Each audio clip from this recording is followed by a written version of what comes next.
আজ থেকে আমরা ডবল ক্যান্ডেলস্টিক প্যাটার্নের অন্তর্গত প্যাটার্নগুলো নিয়ে আলোচনা করব। আজকে দুইটি প্যাটার্ন নিয়ে আমরা আলোচনা করব। একটি হলো বুলিশ এনগালফিং প্যাটার্ন আর দ্বিতীয়টি হলো বিয়ারিশ এনগালফিং প্যাটার্ন। তো প্রথমে আমরা দেখব বুলিশ এনগালফিং প্যাটার্ন কাকে বলে। এই প্যাটার্নের প্রথমে একটা ছোট রেড ক্যান্ডেল তৈরি হয়, তারপরে একটা বড় গ্রিন বা বুলিশ ক্যান্ডেল তৈরি হয়। এই দুটি ক্যান্ডেলের সমন্বয়ে যে প্যাটার্নটা তৈরি হয় তাকে আমরা বুলিশ এনগালফিং প্যাটার্ন বলে থাকি। এটি একটি ট্রেন্ড রিভার্সাল প্যাটার্ন, মানে ডাউন ট্রেন্ড থেকে আপ ট্রেন্ডে শেয়ারটি কনভার্ট হতে পারে।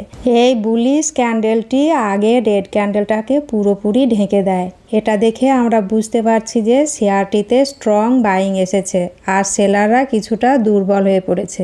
রেড ক্যান্ডেলের লোয়ের নিচেতে অর্থাৎ গ্যাপ ডাউন ওপেন হওয়ার পর এই গ্রিন ক্যান্ডেলটা রেড ক্যান্ডেলের হাইয়ের উপরে গিয়ে ক্লোজিং দিলে তবেই এটাকে আমরা এনগালফিং প্যাটার্ন বলবো। এবার আমরা দেখব এই প্যাটার্নে এন্ট্রি কিভাবে নেওয়া যায়।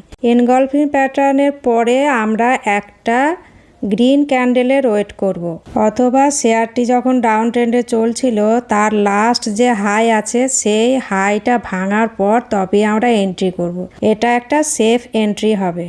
আর স্টপ লস থাকবে এনগালফিং প্যাটার্নের লোতে। আর ফার্স্ট টার্গেট হবে ফার্স্ট রেজিস্ট্যান্স বা যতক্ষণ না ট্রেন্ড রিভার্স হচ্ছে। এবার বিয়ারিশ এনগলফিং প্যাটার্ন। এখানে প্রথমে একটা ছোট গ্রিন ক্যান্ডেলের পরে একটা বড় বিয়ারিশ বা রেড ক্যান্ডেল তৈরি হয়। প্রথমে একটা ছোট গ্রিন ক্যান্ডেলের পর তারপরের দিন যে ক্যান্ডেলটা তৈরি হয় গ্যাপ আপ ওপেন হওয়ার পর সে কন্টিনিউ নিচে যেতে থাকে। এর ফলে বড় একটা বিয়ারিশ রেড ক্যান্ডেল তৈরি হয়।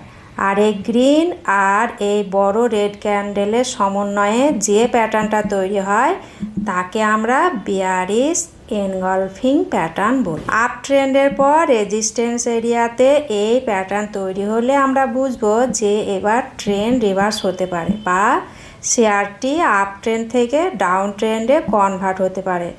আর আমরা তখন সেল পজিশনে এন্ট্রি নেব। এই চার্টে আমরা দেখতে পাচ্ছি যে রেজিস্ট্যান্স এরিয়াতে একটা বিয়ারিশ এনগালফিং প্যাটার্ন তৈরি হয়েছে। এই রেড ক্যান্ডেলের ক্লোজিংয়ের পর যদি শেয়ার প্রাইস নিচে যায় বা আর একটা বিয়ারিশ রেড ক্যান্ডেল তৈরি হয় তবেই আমরা সেল পজিশনে এন্ট্রি করব। স্টপ লস হবে এই ক্যান্ডেলের হাইয়ের উপরে আর টার্গেট হবে ফার্স্ট সাপোর্ট এরিয়া বা যতক্ষণ না ট্রেন্ড রিভার্স হচ্ছে। ডেসক্রিপশনে আমি কিছু লিঙ্ক দিয়ে দেবো, ওই লিঙ্কে ক্লিক করলে আপনি এনগলফিং প্যাটার্নগুলো কোন কোন শেয়ারে তৈরি হয়েছে তা দেখতে পাবেন এবং সেগুলি দেখে প্র্যাকটিস করতে পারবেন। আর এই ভিডিওটি শুধুমাত্র শিক্ষামূলক উদ্দেশ্যে তৈরি, এখানে কোনো বাই বা সেল পরামর্শ দেওয়া হয় না।